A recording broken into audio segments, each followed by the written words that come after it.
warahmatullahi wabarakatuh. Hai Ada Lovers, kembali lagi bersama saya Indriani Sukma di program Ada Podcast, Ada Parlementaria. Kreatif, inovatif, dan informatif.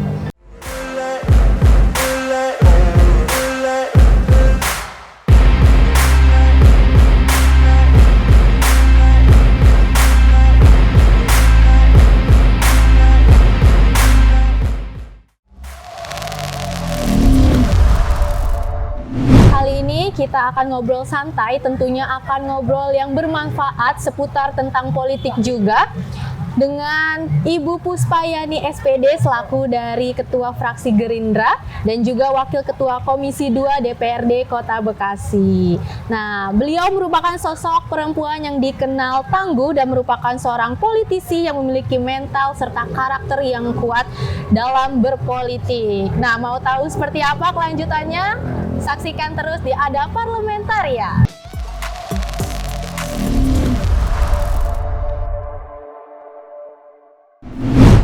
Selamat sore, Ibu. Sore. Apa kabar, Ibu? Alhamdulillah baik. Wah, luar biasa banget ya. Vibes-nya ini terasa fresh banget ya. Iya. Seperti wanita-wanita. Sudah kita persiapkan.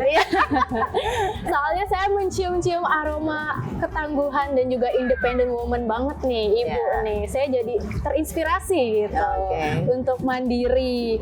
Ya kan, vibe-nya juga tetap positif. Nah, kita akan ngobrol-ngobrol santai, Ibu, seputar politik nih.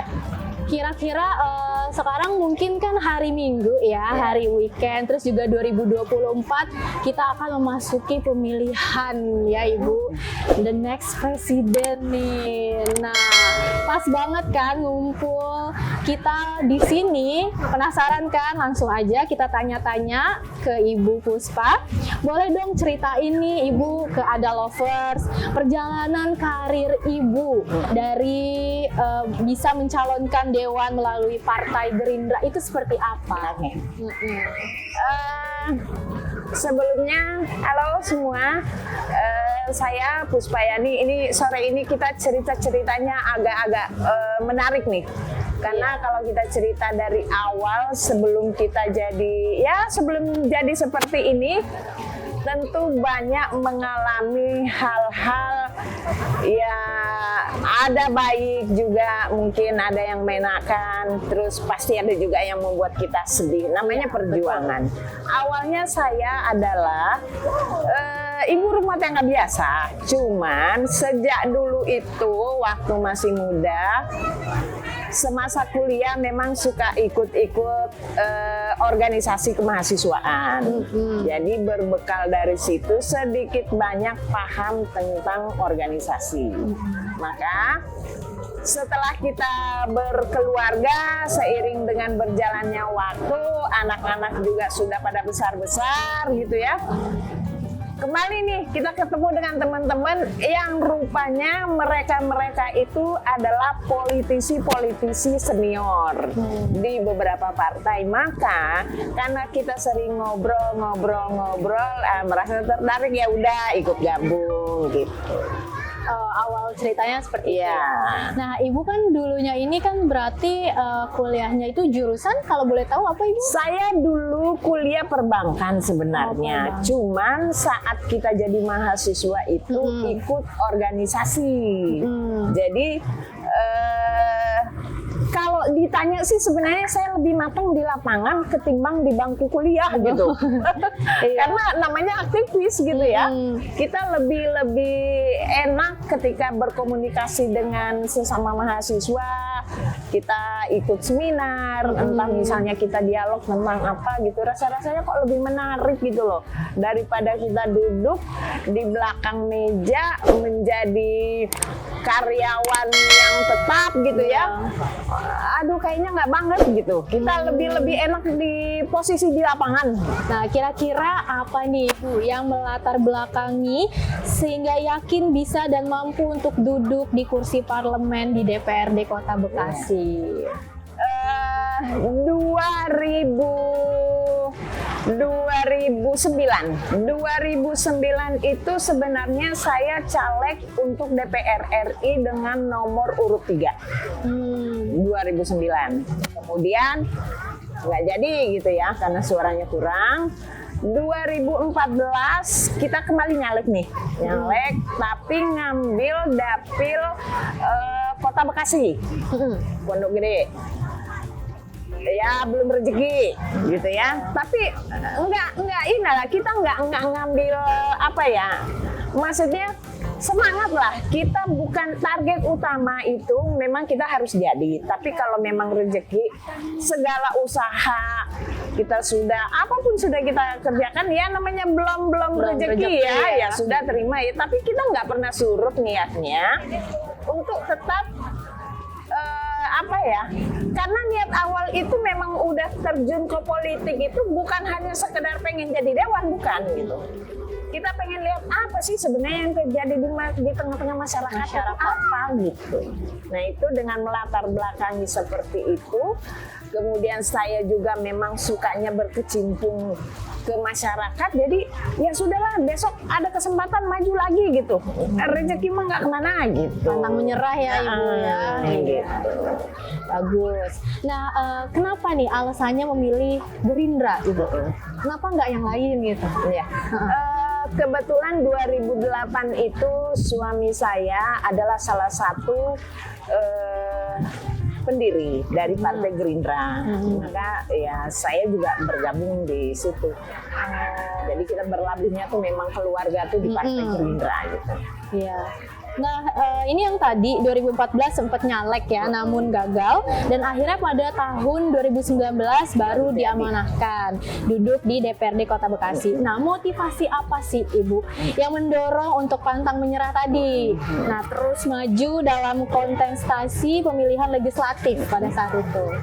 Ya, jadi merupakan juga suatu tantangan bagi saya gitu. Saya kadang berpikir begini, oh ternyata untuk menjadi dewan itu tidak segampang yang orang bayangkan gitu ya. Ternyata penuh dengan perjuangan. Belum lagi kalau kita cerita tentang materi, wah banyak sekali gitu. Tapi kalau memang kita termotivasi, saya rasa aduh nggak ada cara lain selain kita memang harus terus berjuang sampai titik bagaimana caranya kita harus memenangkan perjuangan itu gitu. Dan akhirnya ya terjawab di 2019 ya. Jadi tiga kali nyalek baru 2019 jadi gitu. Motivasinya ya memang niat awal itu hobi aja gitu, melihat ke masyarakat bagaimana misalnya tentang apa sih yang bisa kita perbuat untuk kebaikan lingkungan, untuk kebaikan masyarakat kita, apa sih yang bisa kita perbuat gitu loh. Ada apa sih di luar sana yang bisa kita bawa untuk membantu orang yang membutuhkan. Nah itulah salah satu motivasi yang terdalam gitu loh. Sampai memenangkan perjuangan itu. Wow, luar biasa banget ya Ibu Puspa ini. Nah, sebagai ketua fraksi Gerindra nih dan wakil komisi 2 ya Ibu ya, kira-kira politik praktis apa yang dilakukan untuk mengkomben kepentingan partai dan realisasi aspirasi masyarakat? Begitu jadi dewan, kita kan ada namanya reses. Reses itu sebenarnya adalah hari liburnya dewan yang seharusnya dipergunakan untuk istirahat, tapi tugasnya dewan ini adalah kembali menemui masyarakat di dapil masing-masing. Nah, caranya bagaimana ya, kita manfaatkan waktu ketika kita berhadapan dengan masyarakat, disitulah kita jalin komunikasi. Apa yang bisa saya bantu, kebutuhan apa yang bisa saya perbuat untuk kebaikan lingkungan, maka masyarakat memberikan respon. Di lingkungan kami misalnya terkait dengan jalanan yang rusak, kemudian anak-anak yang kurang mampu butuh sekolah, apa yang bisa kita lakukan. Nah itu kalau kita menikmati pekerjaan itu rasanya aduh satu kenikmatan yang luar biasa gitu loh, ketika kita bisa membantu seseorang. Itulah nikmatnya, nggak bisa dibayangkan dengan apapun. Kayak ada kepuasan batin tersendiri ya Ibu. Dan kalau memang kita sudah berhasil gitu ya memberikan yang terbaik ke masyarakat, maka akan dengan sendirinya orang akan menilai bahwa si A itu setelah jadi dewan betul-betul memperhatikan masyarakat ya gitu. Dari apa sih partainya? Nah, maka dengan sendirinya partai pasti akan positif juga di mata masyarakat. Iya betul, membawa pengaruh ya. Jadi memang dari orang-orangnya dulu ya, jadi baru bawa nama partai. Ya betul-betul. Nah, menjadi ketua fraksi Gerindra di DPRD nih Ibu, tupoksinya kan apa aja sih Bu? Dan seperti apa sinergitas fraksi ke komisi untuk menjalankan fungsi legislasi yang baik di DPRD Kota Bekasi? Iya. Sebenarnya semuanya berkesinambungan gitu ya. Tugas fraksi itu kan hanya untuk memberikan informasi aja kepada anggota. Kebetulan dari kami fraksi Gerindra itu kan punya 6 anggota dewan, 1 wakil pimpinan. Jadi setiap ada informasi yang berkembang di lingkungan DPRD, itulah tugasnya fraksi untuk menyampaikan ke anggota. Misalnya tentang pembahasan anggaran, atau misalnya tentang kebutuhan-kebutuhan masyarakat. Ada masyarakat datang ke DPRD, kemudian mereka komplain segala macam. Nah, itulah tugasnya fraksi untuk memberikan dan menyampaikan informasi kepada anggota. Oke, nah seputar politik nih makin memanas ya. Kita kayaknya akan lanjut nanti ya Ibu. Kita akan break dulu sebentar. Nah jangan kemana-mana teman-teman, ada lovers. Jangan lupa untuk like, subscribe, dan juga komen di video ini nantinya di Ada Parlementer ya. Wah, sudah kita minum-minum ya, santai-santai di sore ini hari Minggu ya kan. Nah kembali lagi nih Sobat Ada Parlementaria, Ada Lovers. Kalian pada nungguin kan kelanjutannya seperti apa? Oke, kita lanjut aja nih. Enak gak sih Bu jadi dewan itu? Kira-kira, dan apa perbedaannya sebelum dan sesudah jadi dewan? Aku tuh penasaran gitu. Sebenarnya sama aja sih, nggak ada perbedaan. Ketika kita menjadi ibu rumah tangga, kita kan punya tugas bagaimana mengurus anak-anak, bagaimana mengurus rumah tangga. Nah, ketika kita menjadi dewan, sama bagaimana caranya kita mengurus masyarakat. Ya, cuman bedanya kalau misalnya rumah tangga itu skupnya kecil, kalau masyarakat luas, itu aja perbedaan. Nah, pertanyaannya, kita nikmatin atau enggak? Ketika hal itu tidak kita nikmatin, maka itu akan menjadi beban buat kita. Tapi kalau hal itu kita nikmatin, kurang. Kita sudah berbuat, tapi kita nggak pernah merasa puas. Aduh, saya belum puas untuk membantu masyarakat. Apalagi besok yang bisa saya perbuat untuk mereka.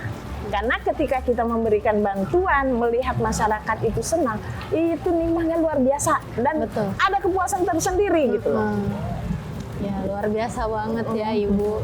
Kalau misalkan emang membantu orang tuh emang bawaannya kita kayak apa ya, kayak ingin membantu terus juga jadi ada kepuasan batin, itu dia yang tadi dibilang kan.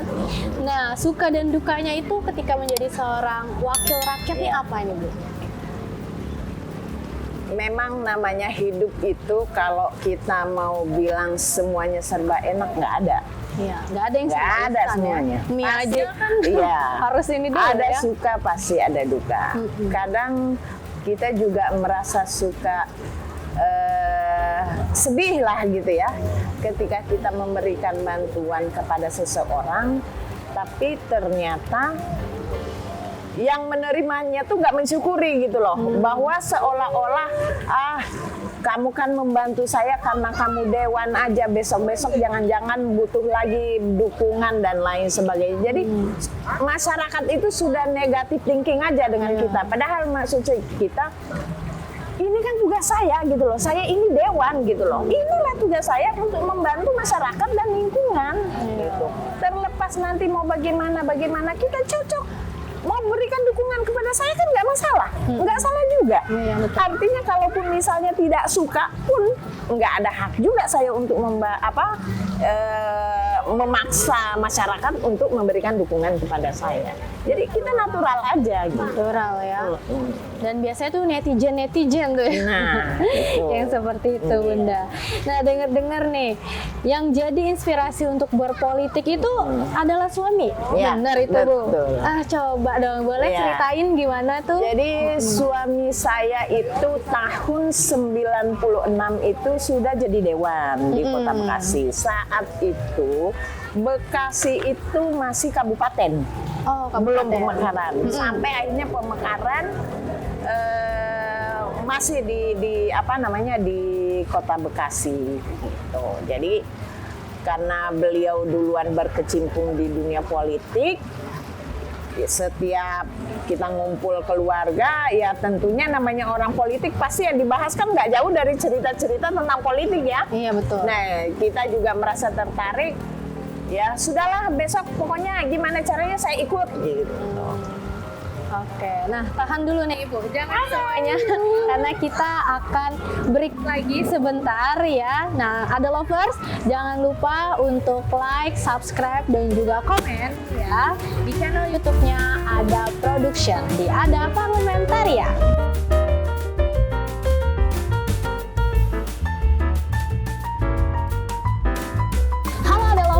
Nah, balik lagi nih, masih bersama aku Indri dan juga Ibu Puspayani. Penasaran kan kelanjutannya seperti apa? Tadi kita udah ngobrol-ngobrol santai dan juga bermanfaat tentang politik.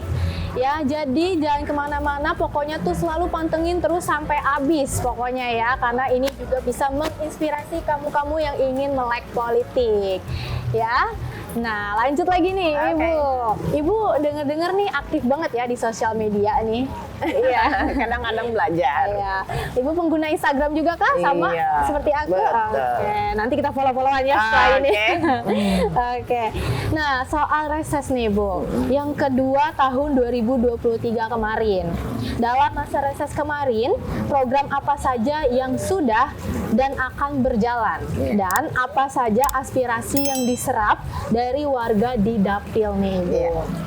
Jadi kalau kita cerita tentang reses ketika Dewan itu kembali ke dapilnya, mengunjungi masyarakat, melihat kebutuhan masyarakat, dari awal pertama reses pertama di tahun 2021. Saya sudah katakan begini kepada pemerintah daerah khususnya Kota Bekasi. Kota Bekasi itu membutuhkan infrastruktur saat ini. Tapi jangan lupa, jalanan kita hampir sekian persen itu rusak. Dan itu akan dibangun. Nah, bagaimana caranya agar yang namanya drainase dengan pembangunan jalan itu harus sama? Ini kita nggak bisa, misalnya tahun anggaran ini harus pengaspalan dulu, tahun besok drainase nggak bisa. Nggak bisa ya? Karena ketika kita melakukan pengaspalan, tidak dilakukan perbaikan saluran air musim hujan, maka akan tergenang. Belum setahun itu aspal pasti rusak. Iya, betul. Maka saya memberikan usulan pada saat itu harus 50-50, minimal 40-60. Pengaspalan, perbaikan jalan 60%, drainase harus 40% kita kerjakan. Artinya balance, harus seimbang.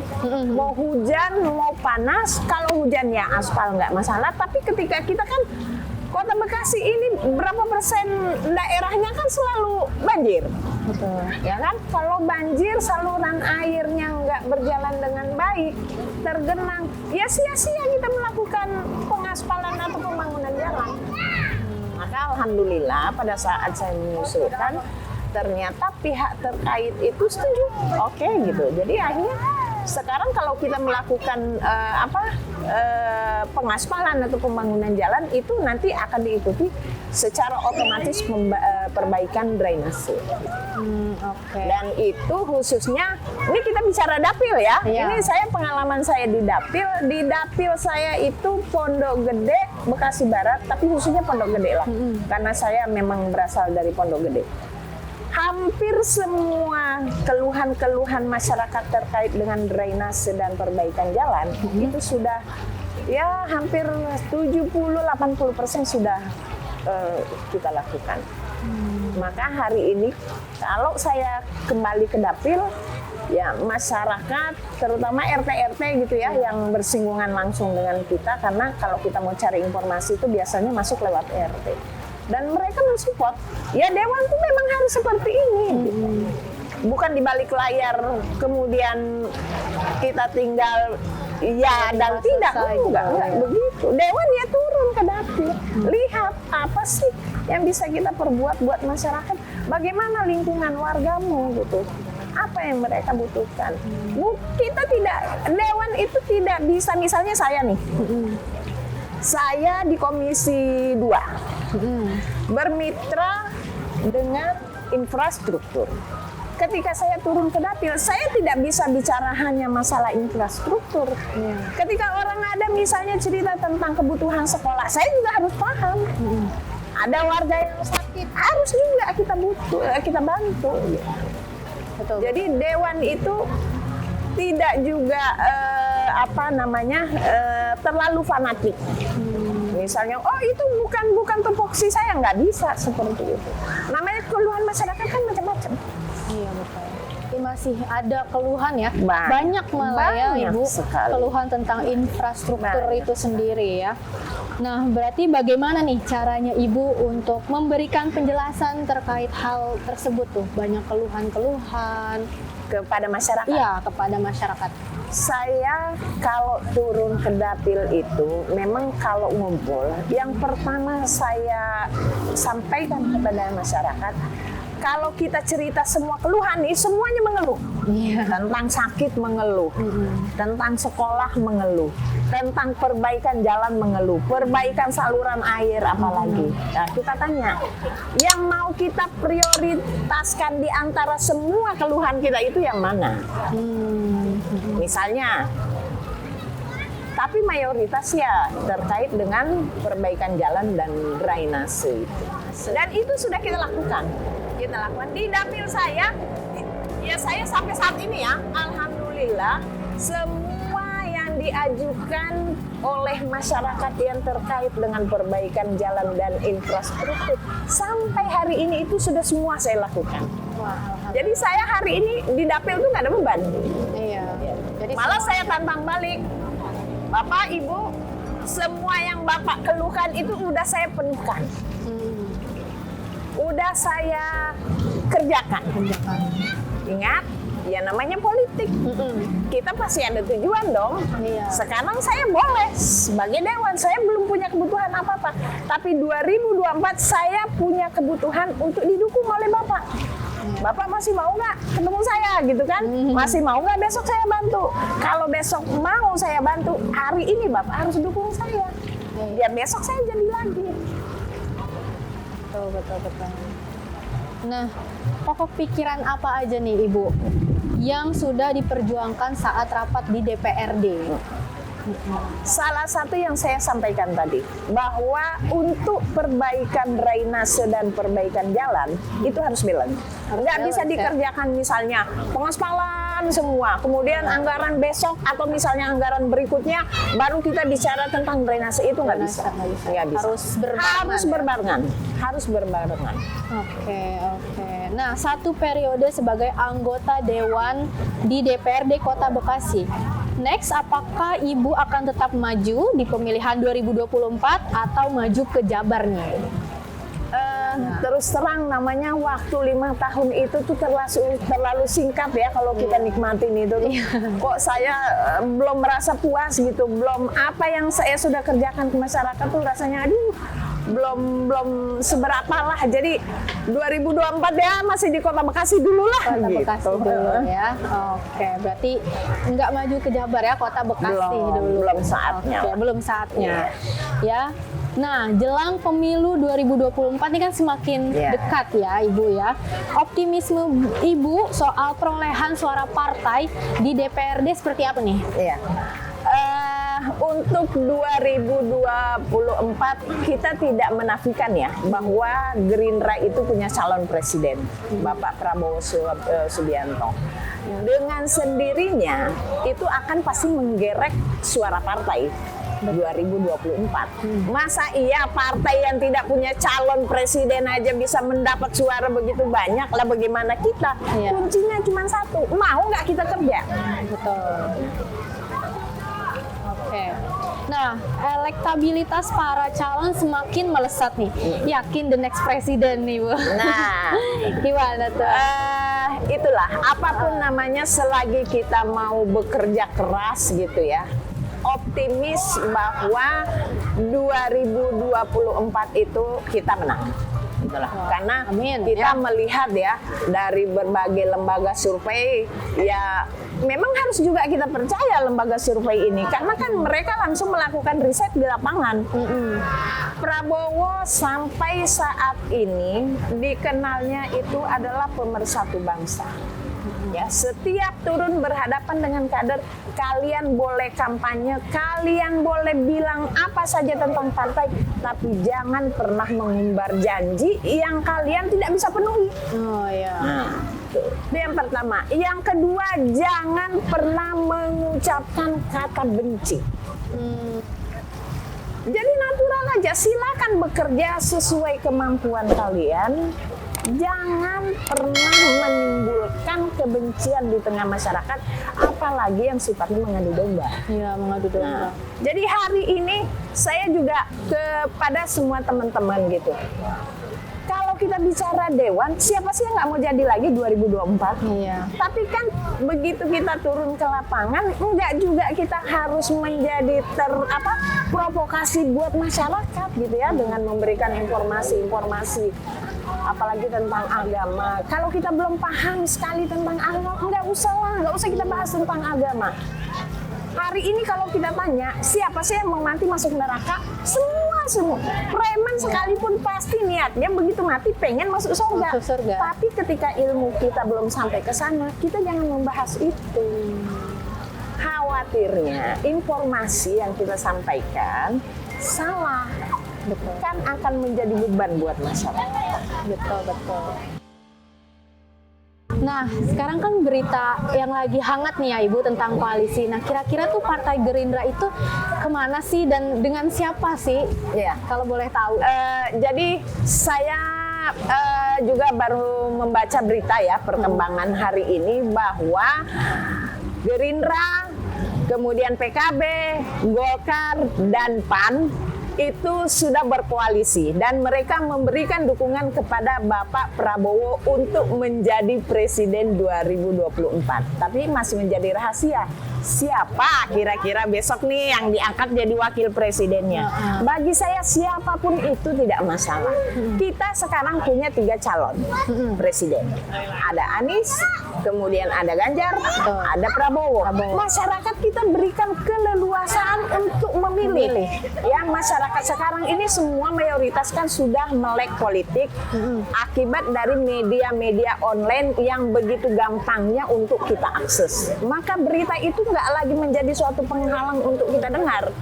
Apalagi kalau misalnya sekarang ibu-ibu nih semuanya udah update ya, cepet banget dapat beritanya, kita belum tahu bahkan besok si Anu jadi presiden.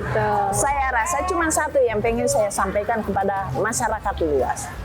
Siapapun yang besok jadi presiden, bahwa itu harus kita yakini itulah putra terbaik bangsa yang harus kita dukung. Betul. Dan siapapun yang mau jadi presiden, nggak usah menjelek-jelekkan presiden yang sudah ada. Suka tidak suka, dia pemimpin kita saat ini.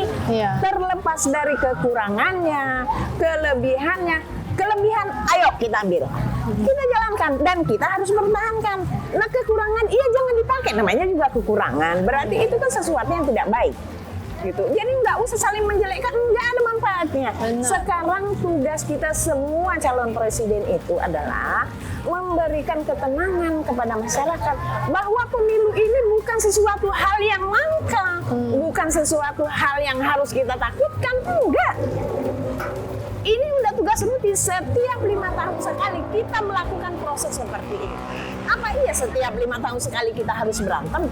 Berantemnya sama saudara, seagama, kadang-kadang sesama saudara. Untungnya apa? Terpecah belah. Enggak ada. Yang rugi bukan orang lain, tapi kita. Betul.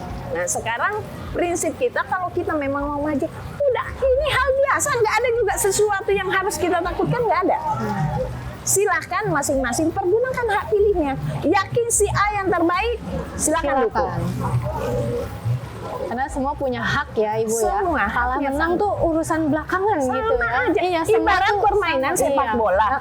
Misalnya tim A kalah, apa iya harus kita bermusuhan dengan yang kalah ini? Kan juga harus suportif ya. Jadi harus tetap ya udah gitu. Emang udah rezekinya dia gitu kan. Betul banget. Ada lagi Ibu pesan dan kesan moral yang ingin disampaikan untuk Ada Lovers mungkin? Ya. Saya hanya ingin menyampaikan seperti ini. 2024 itu kita akan mengadakan pesta demokrasi. Ada 3 calon sampai saat ini yang sudah warawiri di media yang akan menjadi presiden 2024. Cuman satu, sebagai masyarakat yang dewasa, untuk menjemput Indonesia Emas 2045, jangan gampang terprovokasi. Ada berita apapun yang berseliweran di hadapan kita, ayo kita terima, mana yang baik kita ambil, yang buruknya jangan kita ambil. Abaikan saja bahwa ini adalah untuk kepentingan kita, untuk kepentingan generasi kita berikutnya. Salam damai, Indonesia tetap maju. Wah, luar biasa Ibu. Nggak kerasa nih ya Ibu, kita udah berbicara santai lama nih ya. Dan juga pastinya itu bermanfaat untuk teman-teman yang di rumah juga ya. Nah, terima kasih banyak Ibu Puspa dan sudah berkenan untuk sharing di Ada Podcast ini, Ada Parlementaria. Nah, buat teman-teman juga jangan lupa untuk like, subscribe, dan juga komen nanti ya di channel YouTube-nya Ada Podcast, di Ada Parlementaria ini. Ibu, terima kasih banyak. Sehat-sehat selalu Ibu, sukses selalu. Luar biasa banget kisah-kisahnya. Dan untuk teman-teman jangan lupa like, subscribe, dan juga komen di YouTube-nya Ada Production di program Ada Parlementaria. Saya Indri, host Ada Podcast di program Ada Parlementaria beserta kru yang bertugas. Pamit undur diri. Wassalamualaikum warahmatullahi wabarakatuh. Dadah semuanya, terima kasih. Wassalamualaikum warahmatullahi wabarakatuh.